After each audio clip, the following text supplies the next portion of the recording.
I want to thank you for joining, and we're just about to get started.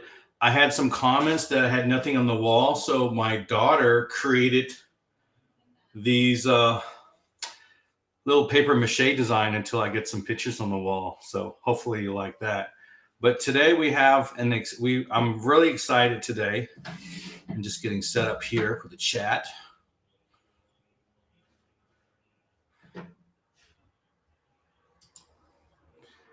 And we kind of prepped this the day before, and we have a very popular post there. So we're going to talk about how to create, manage, and grow your LinkedIn Live. And so there's a lot of different aspects on that. But before we do that, what I want to do is ask everyone where they're from. So I'm actually close to LA in California. And if we have any participants here viewing, let us know where you're coming from. And I'll go ahead and check my phone to make sure everything's working on that end.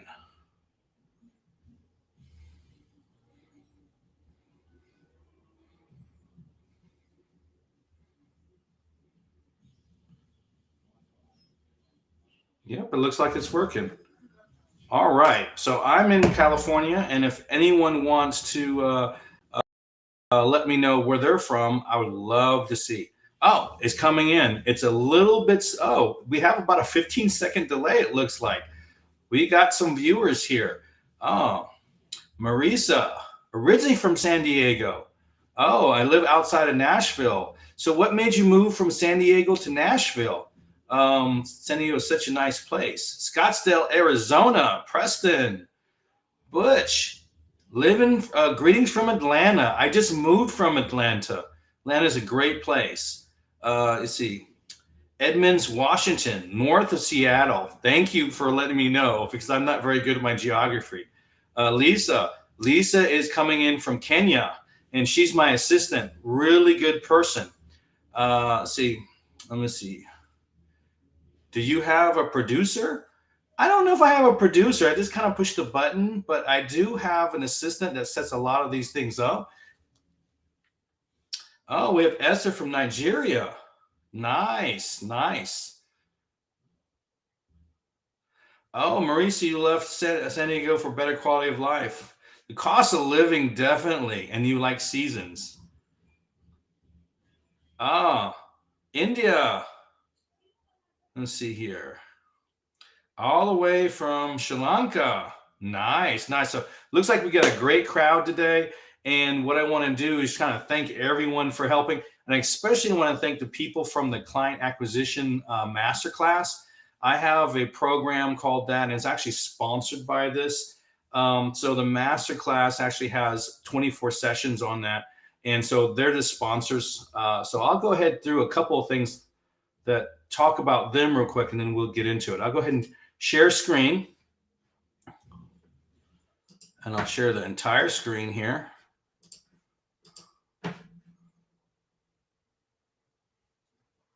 Awesome. So this post will actually, this set of slides will actually be a post for tomorrow. If you're interested in getting a copy of this or knowing when we're posting it to download it, go ahead and type in in the chat masterclass, and then I'll know just to send you a note where it's at there. But this is something that we're doing, and I'm very proud of it. We have about 10 people already on the class, and we have 24 sessions. And it's all about increasing your bottom line systems, creating different aspects of the actual systems as well as the strategies in order to bring in clients. So here's some testimonials, some sessions from a primer to branding, enhancing your LinkedIn profile. And there's 24 of them. So I'm not going to get into it too much. But if you're interested, go ahead and type in the comments there, masterclass, and I'll go ahead and send that to you. Let's see here.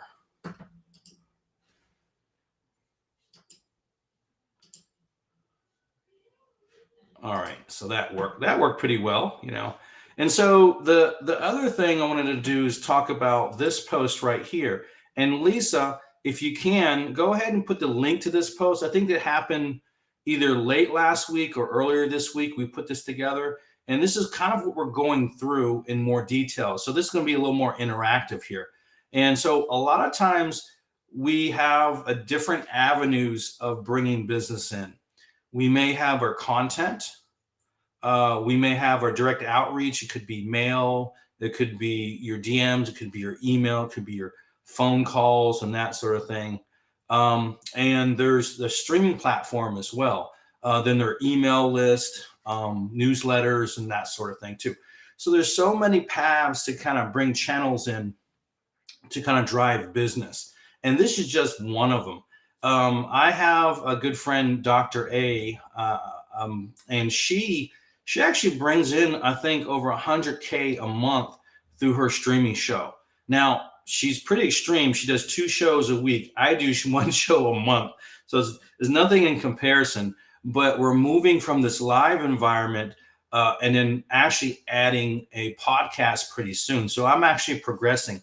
And what I'm doing is I'm sharing how to set these things up. Now, the main thing that people really need to understand is that once you start this, this journey, it's a business platform, and you have to treat it as such. So you have to be organized, understand, what you're doing and where you're coming from and where you want to go. And so there's a couple different aspects on this, and I have a couple of things on the slides. So these are overall concepts here. Why do you want to have a live show? Don't just do stuff willy-nilly. Have a purpose. And then we want to talk about, once you have that purpose, what are the outcomes that's going to that help you and other people achieve? And so those outcomes, and then how can it benefit you and those other individuals? And the fourth item is the tools and the processes. So we really need to figure out, if I have a live show, what do I want to have it about? And it's usually going to be what you're good at, what your industry is, and how you're helping people, how you're making an impact. And sometimes these are interviews for other people. I recently made a change, and instead of interviewing a lot of people, my guest speakers support some of the things that I do. So I went back to my roots and just provide value and help on how to do things, because that's kind of what I'm good at. And please feel free to ask any questions as we go through it. As soon as it comes up on the chat, it may be a little bit of a delay, but I will go ahead and reply back to it. Now, a lot of times we want to establish the purpose of your show. I mentioned that before. Are you an expert in a particular industry? Do you want to bring awareness to your latest product? Is there some news or some things particular that you're interested in that you can actually benefit from? I'll give Dr. A, for an example. Dr. A has something called, I think it's Learning Without Borders. And so she wanted to kind of design stuff for parents, for learning, and it became a really big success, but it didn't happen overnight. It took her several years to do that. Definitely, Marisa, you're absolutely right. The 2 most important components of any online event, live stream, purpose, and format. And I am actually polishing this format every time I go. So I am by no means perfect, but I do have my notes in the right. I have my slides at the front. And I also have a lot of browser tabs open that we'll go ahead and touch on some of the structure.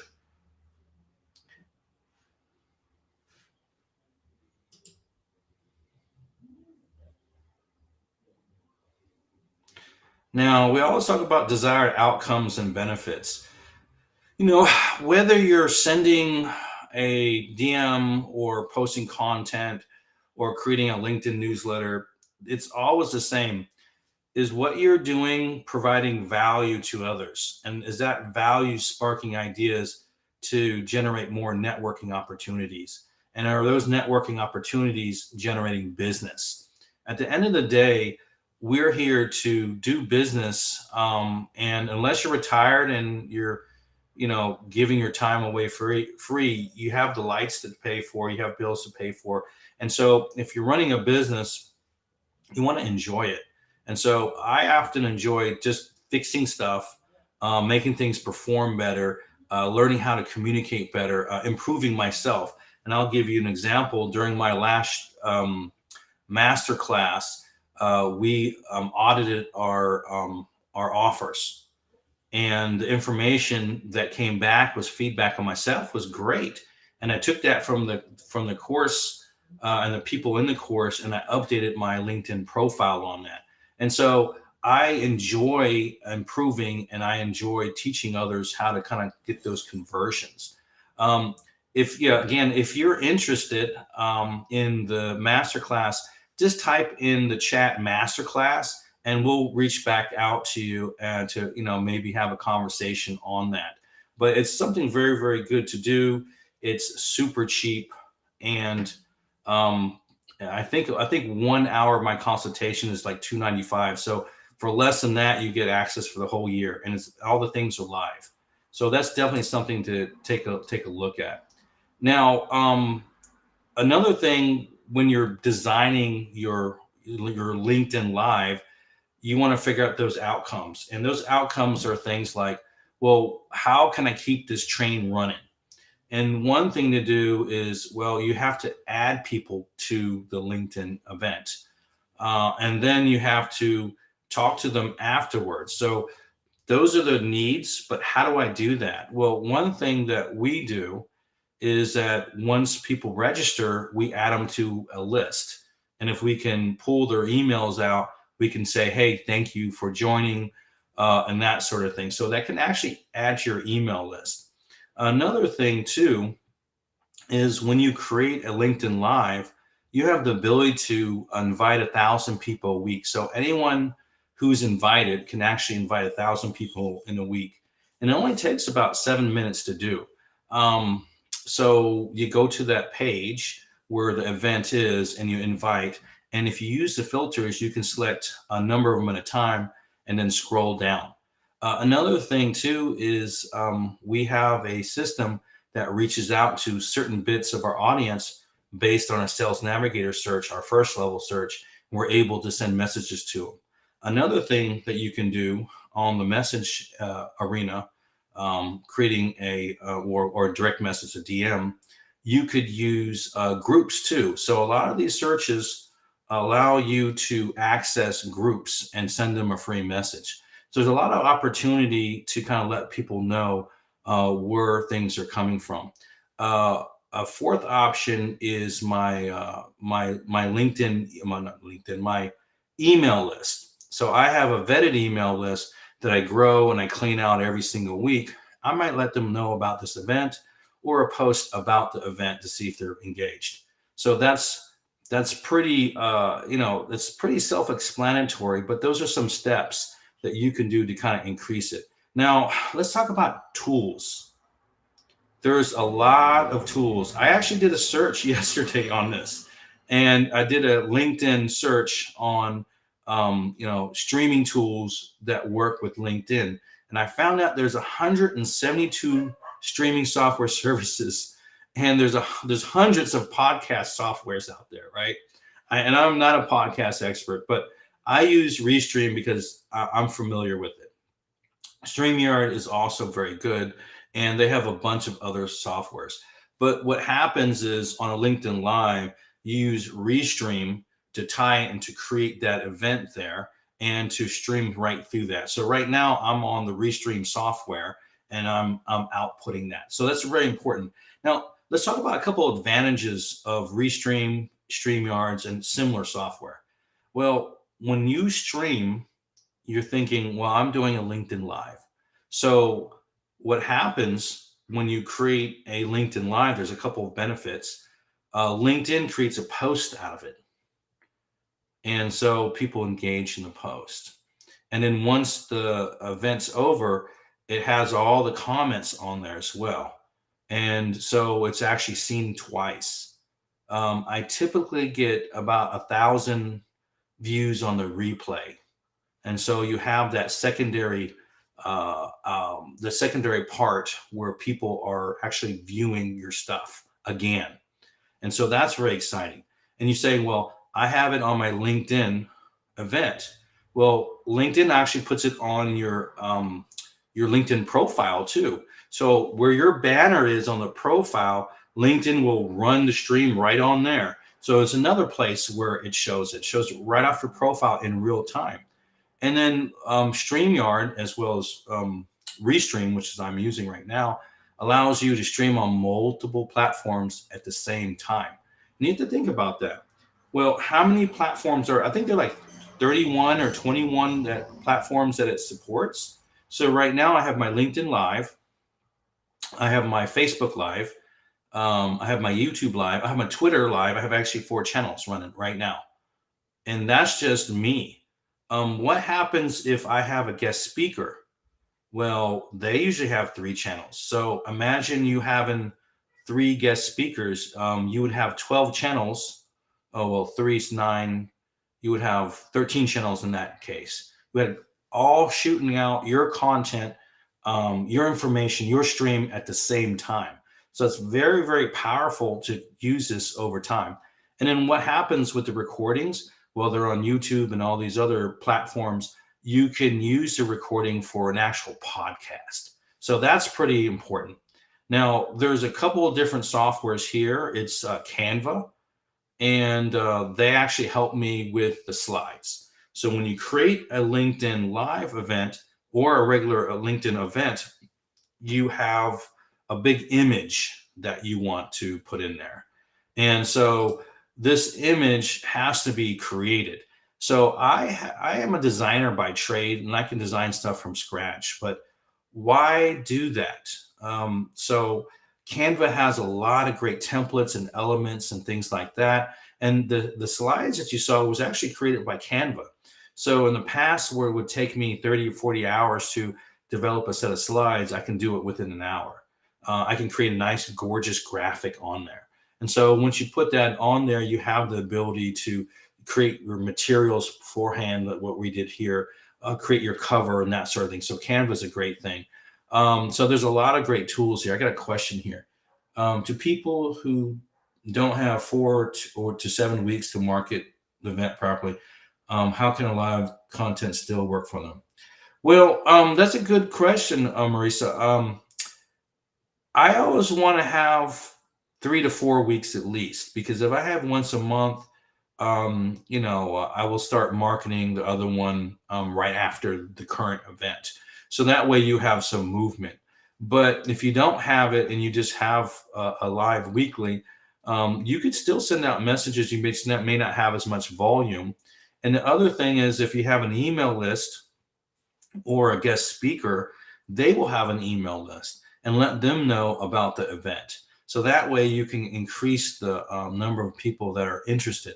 And I'm sure there's a lot of other ways to do it as well. I've seen in the past, when I started the LinkedIn Lives, I had probably 1,000 something people, sign up for it. Now there's a little bit of competition. So on an average month, if I have 3 to 4 weeks, I will get between 160 and about 200 people registered. Last event was over 330, but different months are a little higher. And plus I pushed it out a week. So hopefully that answers your questions. There's lots of different options on that. Now, speaking of, having a guest speaker that can really boost your audience, you want to make sure that the speaker is appropriate for that particular event. And then also that speaker has an email list and they're willing to play ball with you. So you might want to create a speaker agreement. And I have a copy of one here that I have. And if you're interested in any of this stuff here, feel free to book some time with me. Lisa, if you can, put my booking link in there, or just type in "Let's Talk," and then and I'll send you my booking link. So I'll go ahead and share. I'm pushing a bunch of buttons here.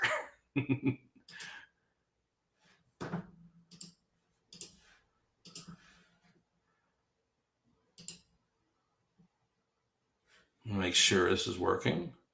I didn't share the screen, did not. Oh, it is sharing a screen. Great. All right. So if you have a speaker, you want them to agree with what you are doing to make the whole process run smooth and to kind of bring people in that particular LinkedIn Live. Um, Here's one, for example, and all this is a checklist and making sure that the information that you're providing for that speaker, if you're talking about them, or if you have a particular subject matter, they understand what it's going to be, so they're prepared. And the best thing is communication. You may want to send them an email template. So if they have an email list, they don't have to think about what they want to do. They can just take what you have and make edits to it. And then you might want to create a post for them. So usually what I want is them to have a decent sized email list that has something that pertains to what we're talking about. And then them send out an email for that list and also a graphic. So a graphic for their social media and post, and let me know when that happens so I can support that. And so that agreement is very important too. Another thing too is some people think um, that they get your entire email list and stuff like that. They usually don't. That has to be specifically written down. So usually they email their list to invite in your show. So what I tend to do is not give out the larger email list, because what happens is there's spam, or unless you have that particular what I do for people who add their email list to me, that's very, very private. So that's one thing that you want to think about. Now, the other thing is, well, how do I set up? And let me go ahead and check if I have any questions first. If I click on the right, here you go.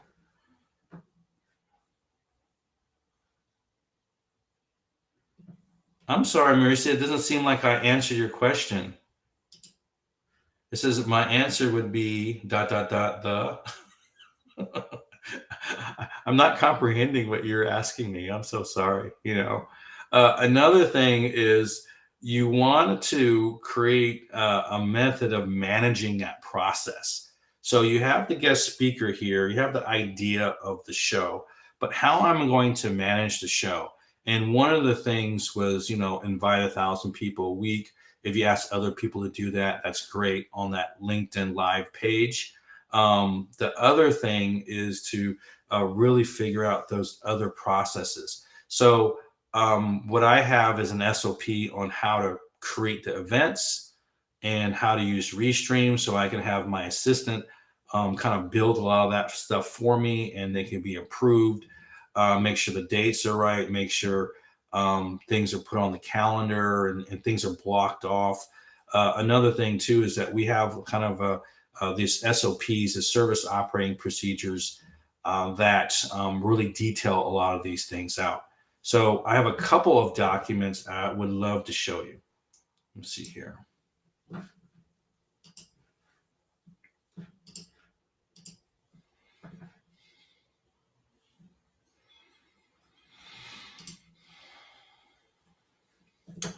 So I was commissioned to do a couple of service operating procedure, and what SOP means is just means training manual. That's that's what service operating procedure.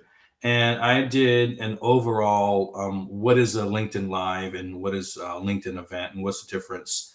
And I kind of created this overview because a lot of people didn't understand it, and so this particular client is, I want you to break down how this stuff works. And so creating an SOP is very important for your procedures.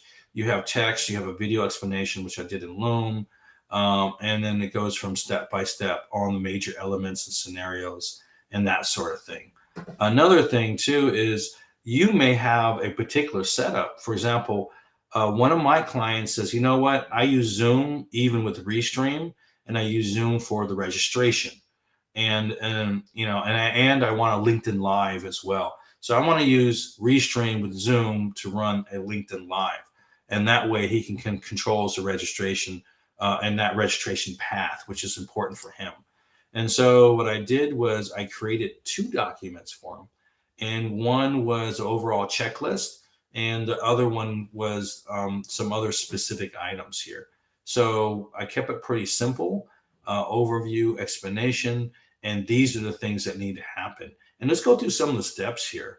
you need an initial speaker, talk to who wants to be on the actual event. Matter of fact, after this event, I have someone interested in being a speaker. Matter of fact, I have 50. There's a lot of people interested in being speakers on the event, but they have to kind of correlate with some of the things that we're doing.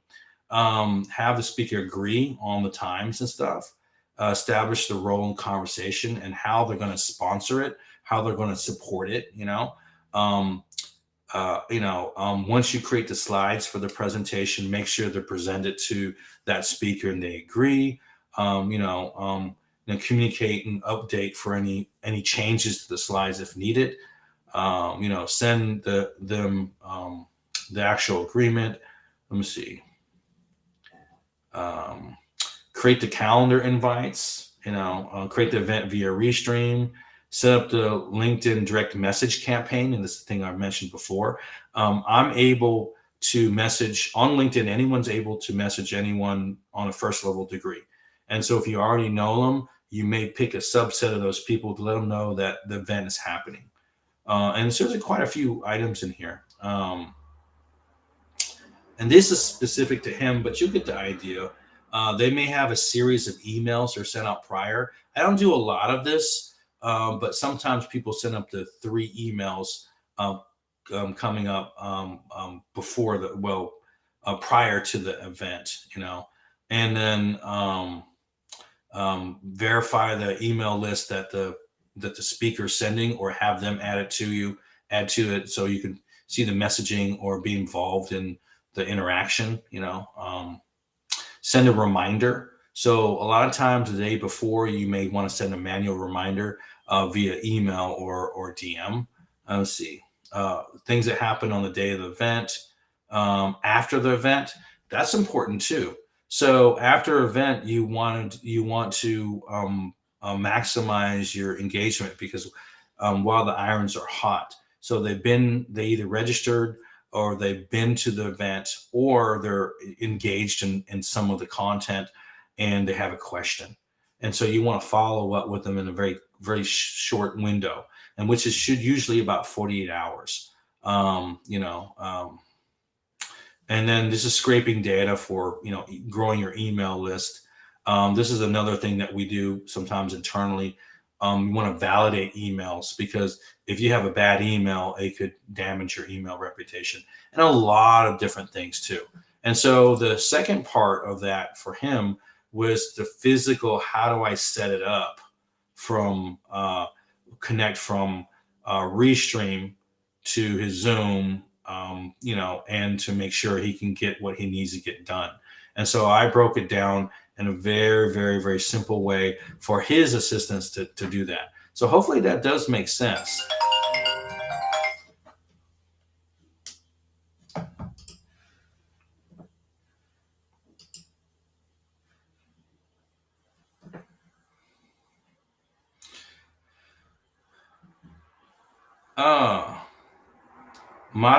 Madawa, I think I'm saying your name wrong, Diaz.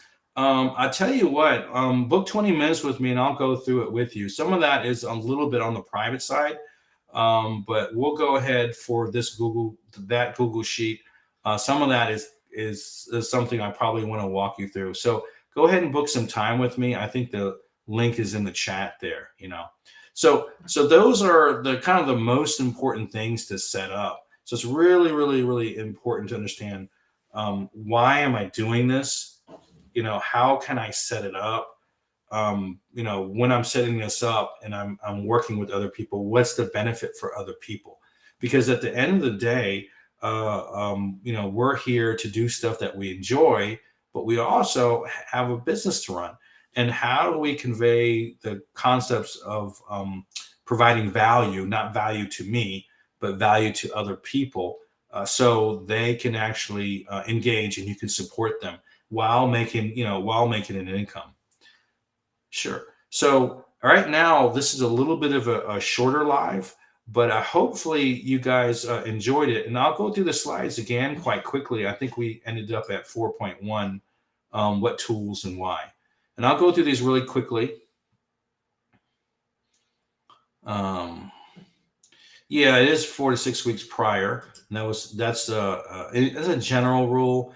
If you can't do it, you can do a live every single week, and people see you and they get used to that time and date.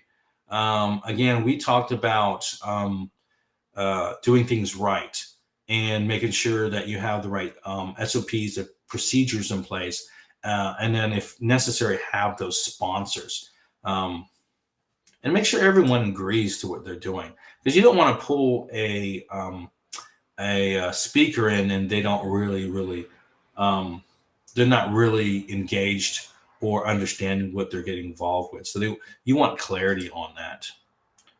And that's the end of the slides there. So hopefully you enjoyed this stuff. So what I'll do is I'll keep open for the next 5 minutes for any questions. And I do appreciate everyone. So I was really excited for everyone to show up and mention that they're there. That kind of boost me quite a bit there. Have I ever used Meetup for a live event with your LinkedIn events? No, I didn't even know you could use Meetup. Meetup is a social platform, isn't it? Where you actually meet those people in person. I did not know that they have a streaming feature there. No, no, Marcus. What's your experience with that, Marcus?